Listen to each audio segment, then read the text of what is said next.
在9月4号，推特上一个标题为克列什切耶夫卡的俄罗斯人正在向乌军大规模投降的视频引起了大兵的注意。本以为呢又是一场乌克兰人的大捷，但很快有俄网友跳出来声称，这里面呢是俄军正在压着乌军俘虏前进。而更让人疑惑的是，无论投降的究竟是乌军还是俄军，如此劲爆的消息，各大媒体却都没有报道。那么到底是谁在投降？咱们接着往下看。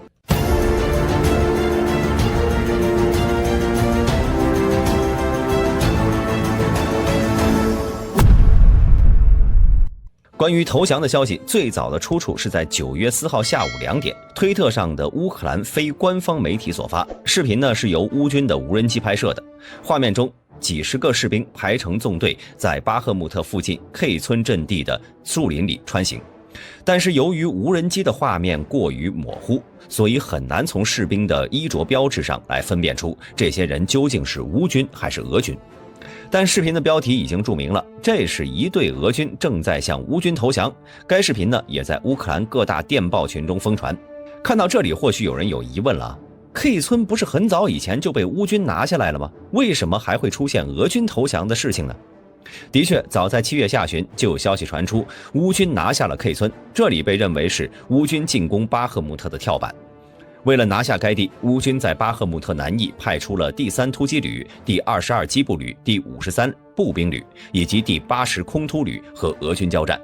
在乌军祭出集束炸弹这个大杀器后，终于成功拿下了该地。当时呢，不少媒体都认为这是乌军在夏季反攻行动中拿下的最有意义的战果之一。在这次之前，乌军虽然也在扎波罗热和南顿涅茨克收复了不少村庄，但都称不上战略要地。而 K 村则是巴赫穆特南翼高地群防区的一处100人村庄，距离巴赫穆特城约3公里。该村处呢，在2个高地之间的谷地深处，与巴赫穆特之间有小路相连。该村附近的2处高地可以直接俯瞰巴赫穆特城区。想要从巴赫穆特南翼攻城， K 村是一个重要的部队集结点，因此俄乌双方对该地区都十分重视。在俄军控制了巴赫穆特后，乌军曾多次试图夺取 K 村，以掌握巴赫穆特战场的主动权，但是都没有成功。即使在短时间内控制该村，也会被俄军重新夺回。因此，在乌军收复了 K 村后呢，俄军很快也派出了部队试图争夺，其中呢还几度出动炮兵对 K 村进行火力覆盖。从这一点我们也能看出 K 村已经完全被乌军收复，俄军想要迅速夺回 K 村已经不可能了，只能通过炮击来阻止乌军的进一步进攻。这样一来呢， K 村的俄军出处就有来源了，他们很有可能是被派去争夺 K 村的士兵。在这个俄乌 K 村布防图中，我们可以看到俄军对于反攻 K 村是极为重视的，在这里派遣了第83空突旅、第72摩步旅以及第11独立突击旅。其中值得注意的是，这个第11独立突击旅的位置还有些争议。例如大兵手中的这个俄军布防图中显示的第11旅在巴赫穆特周边。除此之外呢，还有信息称第11旅早就被调往赫尔松了。至于这方面的消息真真假假，实在是难以分辨，所以我们放在后面再聊。先来看一下 K 村前线，俄军反攻的打法虽然看起来这里俄军人数很多，但是有80%前线俄军士兵透露，他们的指挥官并没有什么具体的作战计划，只是让他们前往指定的地点战斗。但前面咱们也说了，乌军在这里的士兵也不少，因此在这些俄军刚抵达 K 村周边时，就遭到了乌军的火力围攻。在损失惨重后，又不得不撤出阵地。这种打法持续了数天才被改变。俄军派出无人机和坦克向 K 村突进，但结果并不理想，往往是坦克还没有接近 K 村内部就被灭得差不多了。而乌军第3突击旅则抓住了俄军虚弱的机会，派出坦克向外进攻。其进攻方向呢，距离投降视频发布的地点十分接近。在面对长时间的高频率进攻以及乌军坦克反击的双重压力下，俄军出现成建制的士兵投降，也就不奇怪了。本以为事情就此真相大白，但很快有俄罗斯人站出来反驳，表示视频中的士兵呢，其实是被第11旅俘虏的乌军。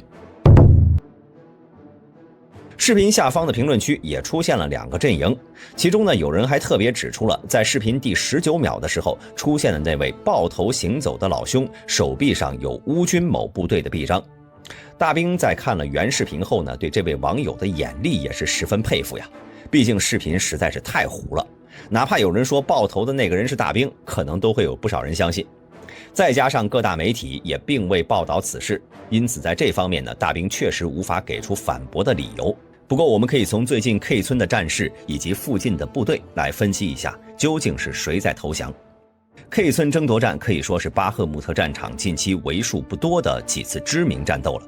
乌克兰在7月下旬收复此地，并且为了庆祝这次胜利，在7月29号，乌总统泽连斯基还特意跑到了前线去看望了在作战的乌军士兵，对最近开展的行动表示钦佩，称赞这些战士是真正的专业人士和英雄。同时，对于参与收复 K 村的士兵颁发勋章。但前面咱们也说了，俄军并没有就此放弃 K 村，而是继续派遣部队进攻此区域。只是在俄军的这些部队中，大都是疲惫之师。例如先前提到的第11旅，虽然目前还无法确定它究竟是在 K 村驻扎还是在赫尔松布防，但都不影响这些俄军呢是一群战斗意志并不高的士兵。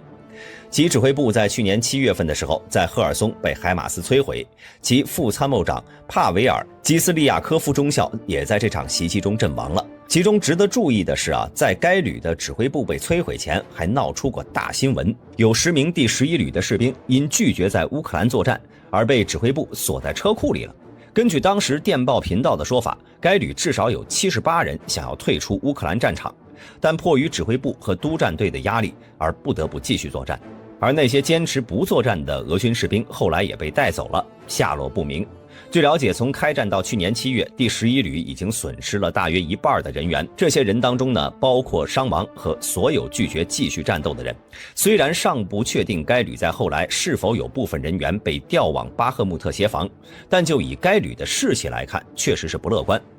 而除了第11旅之外呢，俄军在 K 村附近部署的第2支部队，则是曾经和瓦格纳有过冲突的72旅。这支部队的历史同样也不太光彩。在今年5月份的巴城之战中呢，俄第72旅就因为不敌乌军第3突击旅而擅自离开阵地逃跑，在战场上留下了2公里左右的空白地带。而这块地区呢，则是瓦格纳雇佣兵血战多日，付出500多人阵亡的代价才拿下来的。而且为了补上72旅溃逃的缺口，瓦格纳也付出了不菲的代价。而且该旅也是俄军在2022年8月新组建的部队，作为俄军第3集团军的一部分，这是一个主要由哥萨克志愿者组成的新编队。由于都是新兵，这支部队的士气和战斗力可想而知。而且除了战力不足之外，该旅的运气也十分倒霉。在其成立1个月后，也就是2022年9月，就十分倒霉地遇到了乌军发起的哈尔科夫大反攻。部署在当地的俄第3集团军自然也出现了不少减员，其中包括这个第72独立摩托化步兵旅。随后该旅的幸存人员又被重新部署到了尼古拉耶夫州，